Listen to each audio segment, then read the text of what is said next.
Welcome to Navigating the Customer Experience. Want to improve your organization's customer service? Looking for insider tips to knock your customer socks off? Then you're in the right place. Here's your host, Yannick Grant. Welcome to Navigating the Customer Experience. On today's episode, we have with us Isabel Hundt. Isabel is the author of The Power of Faith-Driven Success and a certified vision and transformation coach and international speaker. She is a world visionary and an ambassador of global presence leadership. She travels all over to share her enlightening message of tuning into our true selves by understanding the connection between our heart and our brain. She is also teaching how to use our emotions as a powerful guide for success in all areas of our lives instead of experiencing emotions as a distraction. She is a proud Christ follower, wife, and mother to son Jonah. Isabel enjoys kickboxing and body combat. So without further delay, welcome Isabel. Thank you so much. I'm happy to be with you today, and I'm sure it's going to be a great interview, great talk. Great. Now, before we start the interview, we always like to give our guests the opportunity to share with us a little bit about themselves and their journey. Tell us, how is it that you got to where you are today? And if there are any obstacles that you faced, what are some of the things that really helped you to become, this wonderful visionary and transformation coach? What pushed you into this road that you're on? Okay, I'll try to keep it short. If anyone wants the long version, check out my book. But just a little hint. When I was really young, I had a lot of out-of-body experiences. At some point, I had a head trauma, and when I had this head trauma, I was out of my body and I could watch myself. And there were other times where it just felt like I could leave my body. It was just weird. And I always reacted weird to other people that were in pain. For example, I laughed when they were hurting, and I didn't know why. I was like, oh my gosh, it's so embarrassing. I shouldn't be laughing. It's not funny. They're hurting. And so on the road now, looking back, I know that was just a coping mechanism for me to not take on their stuff. But when I was 12 then, I had a vision that I would be moving to the U.S. I'm originally from Germany, and that's where I grew up, raised. My family's still over there. But when I was 12, I had this vision that I would be moving to the U.S. and I would be speaking in front of people, a lot of people. And I didn't quite know how that's going to happen because I didn't have any connections. And somehow I also got into psychology and sociology around the same time because my dad, I grew up in the so-called DDR, so east part of Germany, and we grew up Christian. So my dad wasn't allowed to study because he participated in church activities. So once the wall came down, he finally was able to get his degree, and that's when I was about 12. And around that time when I literally studied with him, which was kind of fun. Mm-hmm. And then when I was 18, I came to the U.S.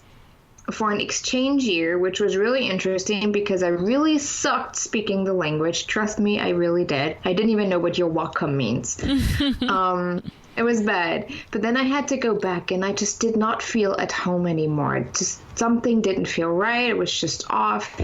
And my dad always said, one day we're going to do something together. We're going to work together. And of course, when you're like 19, Winnie, I'm like, heck no, forget that. I'm independent now.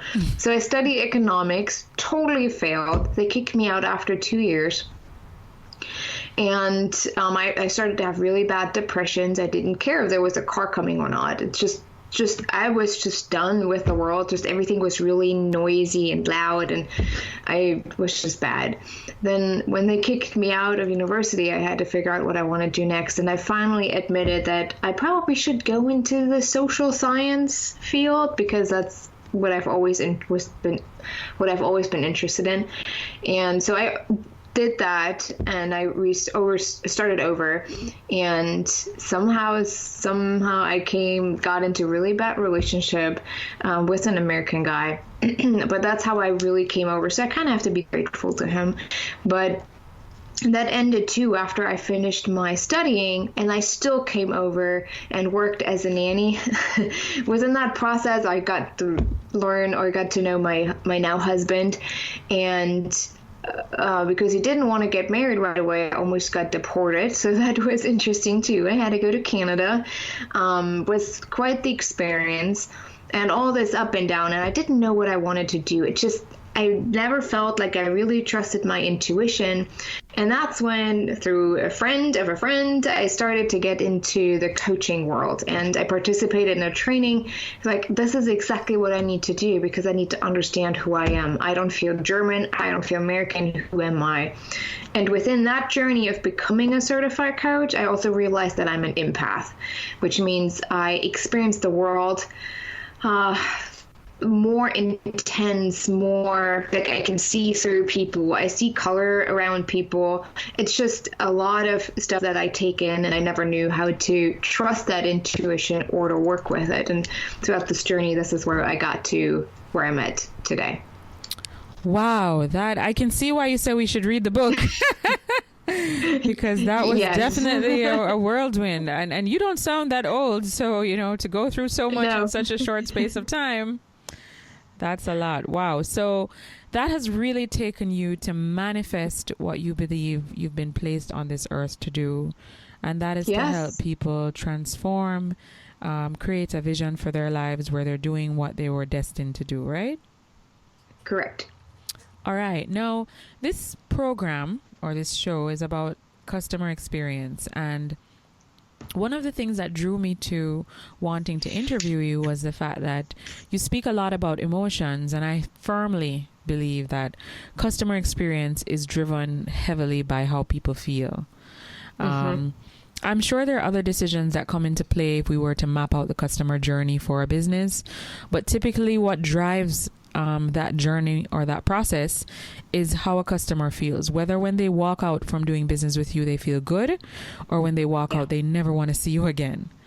So how do you feel about customer experience in your own, your own life, the things that you've experienced, and what role do you think that plays in you being able to help people transform into their best selves?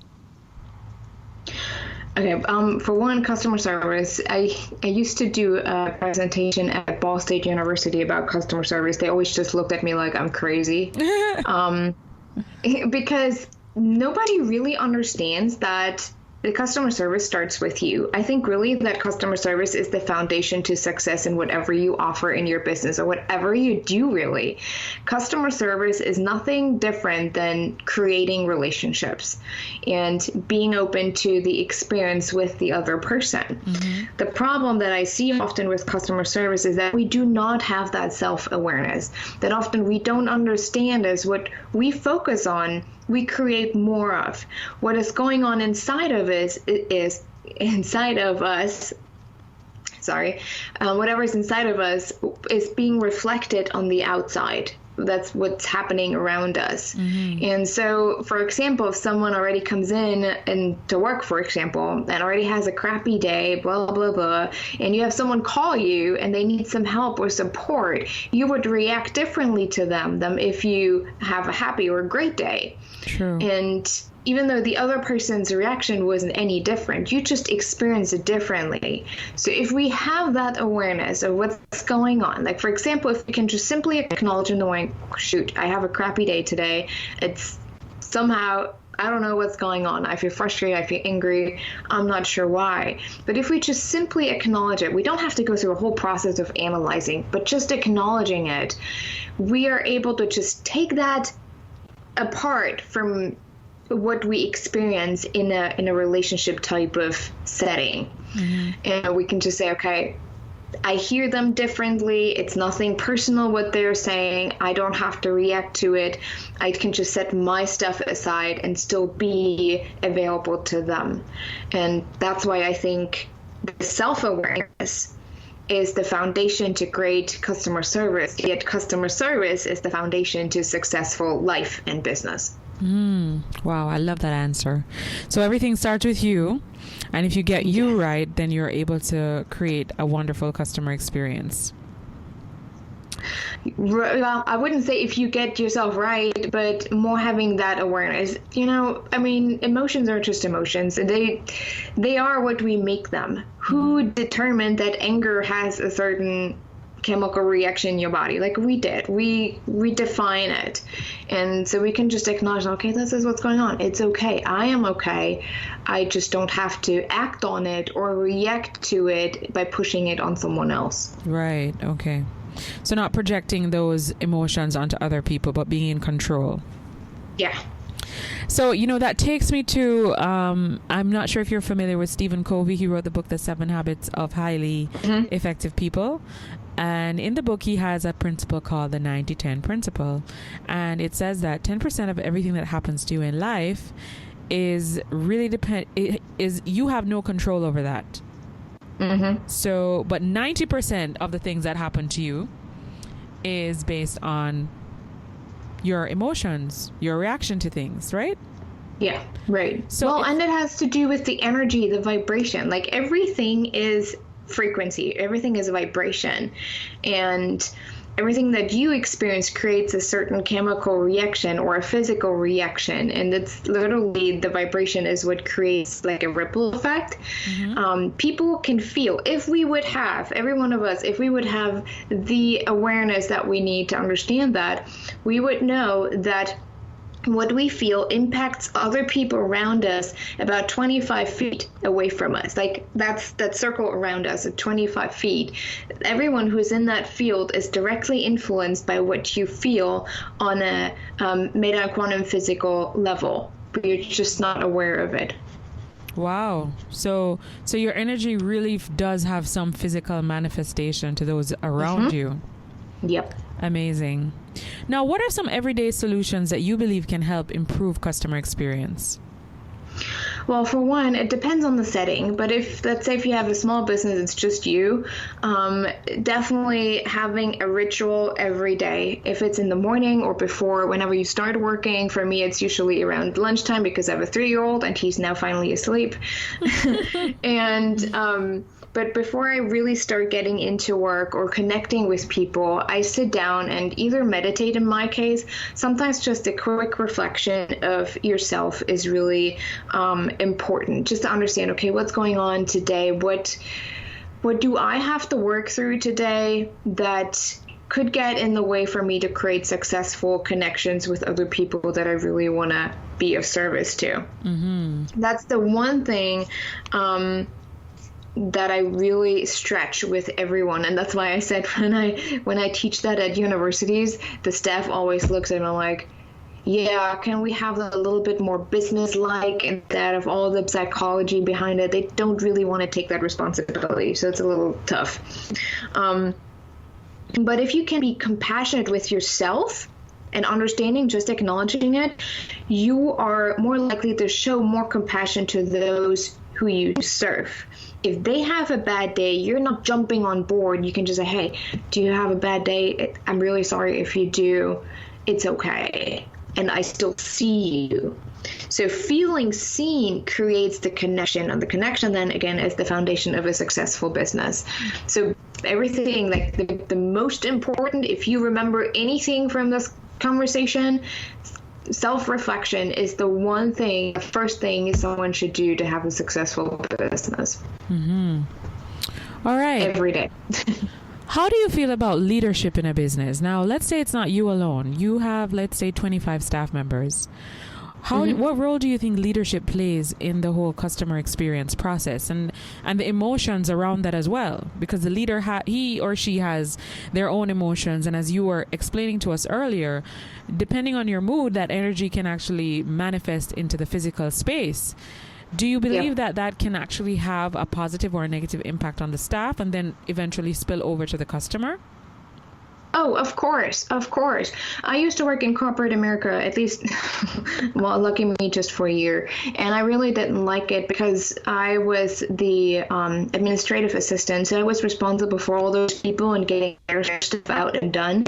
And the response was just like, sometimes I sat there and I listened to people talk to customers. I'm like, do you actually want to work with that customer or you don't? Because right now it sounds like you don't.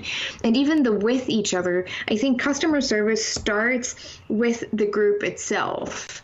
If there are tensions within the people that work for you, those tensions come across with the customer. So I think for everyone who is a leader, who is leading a group of people, needs to stretch team building. And team building, again, is the focus on selves. That's why really successful companies like Google, Microsoft, and Facebook too, as well as, what is that one company? I forgot the name. I think Amazon does too. They all have life coaches. And so they're people that their employees, most of them have at least one session a month, most of them, or they have free access to a life coach. And there is more of team building going on. That's their foundation than the actual growth of the business. If your team feels valued and seen, automatically your business will grow too, because they do whatever it takes to grow this business, because suddenly they feel part of a bigger team, of a mission, something that's really important. Mm-hmm. And that's, as a leader of a company, if you have employees, for one, you need to do the work yourself. That's something that I've always realized. They usually send their employees to my workshops and expect that they will change the environment that they're working in, but they don't want to do the work. And that's what hurts most companies. So they believe that the issue is with the team members, but they themselves are not mm-hmm. willing to embrace change and look at what's going on with them and how they're projecting to other people. Yes. Amazing. You see that a lot. Mm-hmm. Amazing. I see it a lot in the work that I do here as well as outside of Jamaica. But it's just so much more reassuring when we speak to people outside of our environment and they have the same issues. It just points to me even more how important leadership is to the whole customer experience. Mm-hmm. Oh yeah. Now, your business is, would you say it's predominantly online? Are most of your clients online, or do you deal with them face to face? Most of it is online. For one, it's more convenient with a child at home that young, but it allows me to work more with people from literally all over the world. I had clients from France, Sweden, India, and all over the US, obviously. And I found, I think it depends on where you live too. And where I live, people are very conservative. So it takes a little while to break through that wall. And outside of that, people are more open to what I'm talking about and what I teach and coach on. So yes, I do work mostly online. But obviously when I speak, then I'm traveling. Right. Now, in terms of your customers, I imagine that they're probably not all online business owners. But if you had a customer that had a brick and mortar type of setup and they're looking to move into the online space, as a visionary, mm-hmm. as a coach, what are some important considerations that you would recommend they take into account moving into the online space in order to be successful?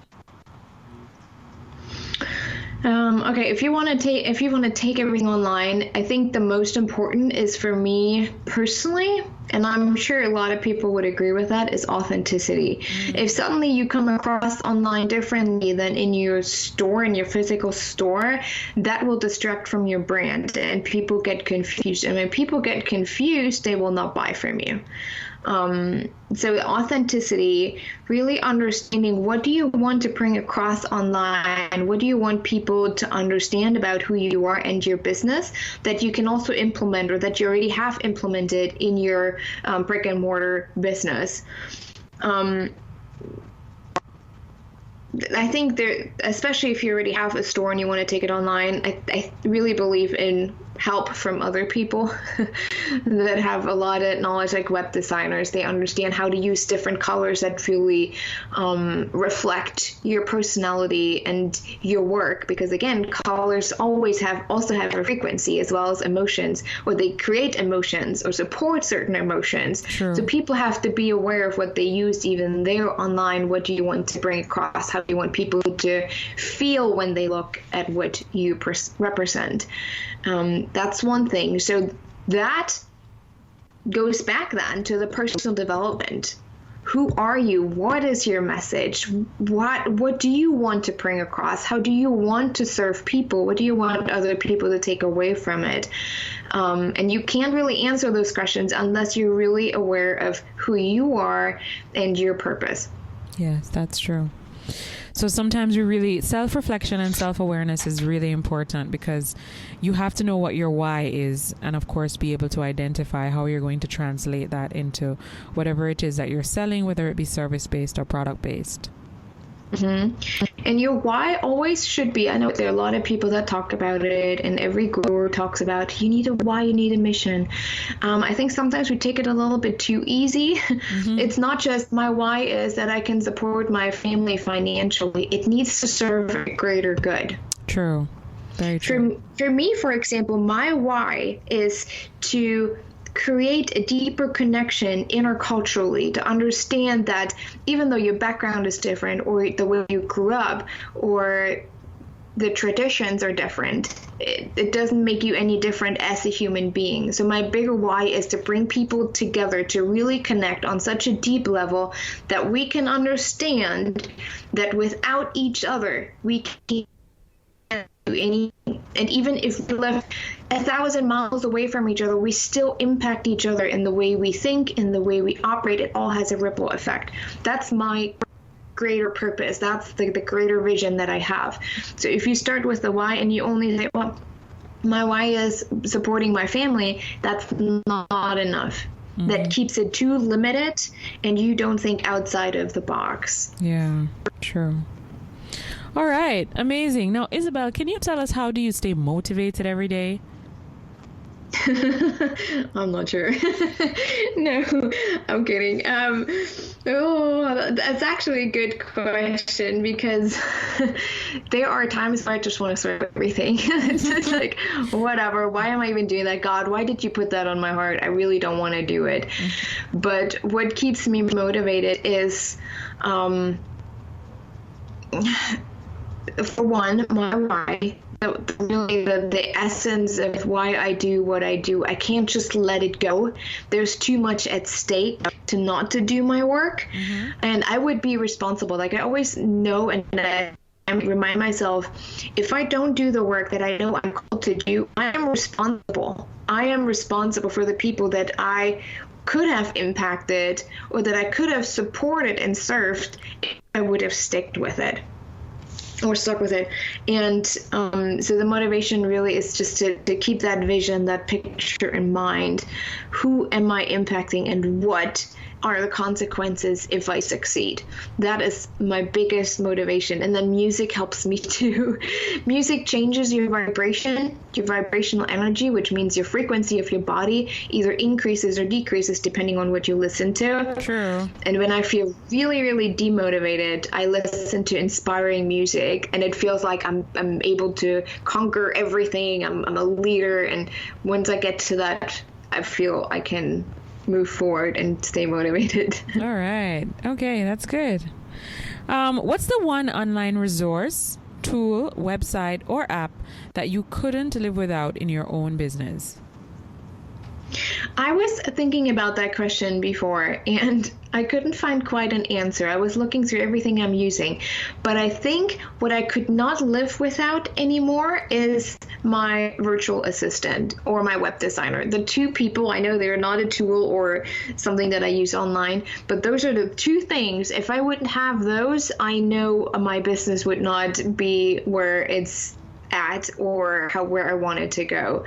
I mean, they take so much such a load of my shoulders. It's incredible. So if you have an online business, I would recommend, unless you are a VA, get a VA and have a web designer always on your side, because if something happens, within 2 minutes, they can check and then, okay, I got it, without you having to try to figure it out or make it even worse.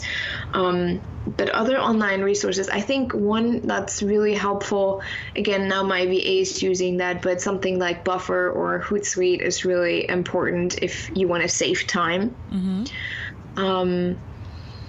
And one thing that I learned is focus on a few social platforms.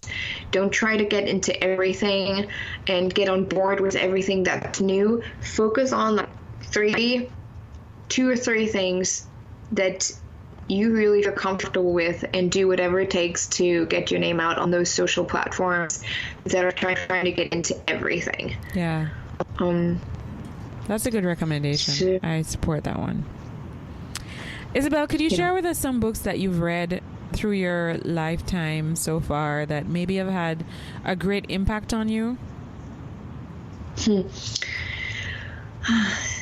be honest, I'm really bad at remembering titles, but the latest, or the one that I read over the last year that really, really impacted the way I think and the way I experience things, is The Language of Emotions by Carla McLaren. It's more written for empath, so if you're not really an empath and you don't want to get too deep into it, don't read it. But if you're really interested in it, then this will definitely help in coping with a lot of things and understanding a lot of things. Otherwise, I've read so many books that sometimes I'm getting overwhelmed with what I even read. What would be another one? Well, if you think of one before the interview's out, you can let us know, but we'll work with the one that you just recommended. Yeah. That one is definitely a good one for me. A good one, okay. We have a lot of listeners who are business owners and managers who feel they have great products and services, but they lack the constantly motivated human capital. If you were sitting across the table from that person right now, what's the one piece of advice that you would give them to have a successful business? The advice that I would give is the advice that I give myself every single day, and that is trust. If you are in alignment, if what you do, what you send out is in alignment with what you have on your heart, that dream that really fires you up every single day, you need to trust. You can't go out and follow everyone's strategy and try to make everything work and sign up for every program that you can find just to make something happen. You need to trust. And with every decision that you make, to ask yourself, is that in alignment with who I am? Does this really work for me? And is it in alignment with my greater purpose? If it's not, trust that you don't need it at this time or ever, but really trust. Trust, reflect, and listen from within. Those are the small advice points that I always give, and that I always give to myself as well. Every single morning I have to tell me, okay, trust that it's going to be there. Trust that what you need will be there. And that usually is when I see the most forward movement and the most success. Amazing. Now, what's the one thing that's going on in your life right now that you are really excited about? Either something that you're working on to develop yourself or your people? The one thing that I'm really excited about is that I'd be able to add Reiki energy sessions to my services, and I'm really good at distant Reiki.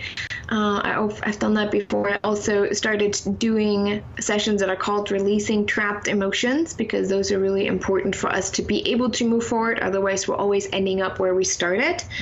So those are the two things that I'm really excited about. But I'm also really excited about working on a TED Talk. That's something that I'm doing right now. And I got a lot of support from people who've done it before, who have the connections. So I'm super excited and totally nervous because I don't know, suddenly everyone is just coming at me like, you need to do this, you need to do a TED Talk. I'm like, I don't know. But again, when I'm nervous, it's the most exciting. So that's what I'm really excited about right now. In the near future, I want to create a more specific class or a course about emotions and how to identify them and work through them without getting all wrapped up in it. That's something that I'm going to work on this spring, most likely.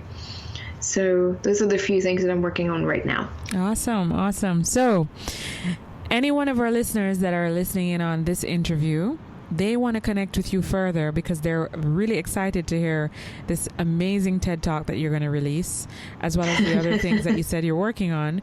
Where can they find you online? The best way to find me is my website. It's isabelhundt.com, ISABELHUNDT.com. From there you can send me an email. You can potentially call me. If you buy my book, there's my phone number in it too, if you really want to talk to me. There are information about my book. There are all the social media platforms that I'm on. So if you just want to go to one side and find it all, do my website and then go from there. Amazing. IsabelHundt.com. Okay. So that's, just to repeat, it's ISABEL, last name HUNDT.com. And yes. From there you can connect with all of her other social platforms, correct? Correct. All right. Now, before we wrap the interview up, we always like to ask our guests, what's the one quote or saying that during times of adversity or challenging times in your life, you may refer to or, revert to kind of re-engage, reinvigorate you? Do you have one of those? Good question. I usually refer to Matthew 22, verse 17. The Bible. Love it. Yes. Usually people always like, you can't bring the Bible into your business, but for me it's really faith and science. But actually it's Matthew 17 verse 20. Now I got confused. 17 verse 20. Truly I tell you, if you have faith as small as a mustard seed, you can say to this mountain, move from here to there, and it will move. Nothing is impossible for you. And especially when we know the science part about it, that we are able, just with the way we think, that we really can move mountains in that sense.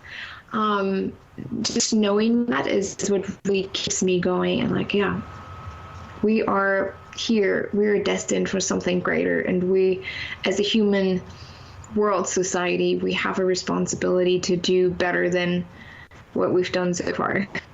All right. So that's in many cases. Matthew 22, verse 17, right? Matthew 17, verse 20. Sorry, I said it wrong the first time. Matthew 17, verse 20. Yes. All right. Very cool.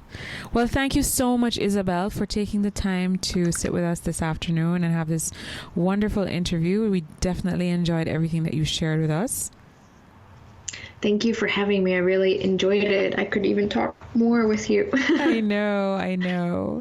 Amazing. So I just want to remind our listeners that they can follow us on Twitter at NavigatingCX, or they can come and be a part of our private Facebook group, Navigating the Customer Experience, where all of our past guests and our listeners hang out. We ask questions, we share information, articles. It's just an opportunity to connect on a deeper level outside of listening to the podcast. So we want to thank Isabel again and wish her all the best in all of her endeavors for 2017. Thank you so much. Likewise. And thank you for listening. I'm your host, Yannick Grant. We really appreciate your support of this podcast. Are you ready to grow your business even more? Or improve your leadership skills? Or train your team members in the art of customer service? Give us a call at 305-848-0815 or visit our website at www.yannickgrant.com. That's YANNIQUEGRANT.com. Remember, 305-848-0815 or visit our website at yannickgrant.com.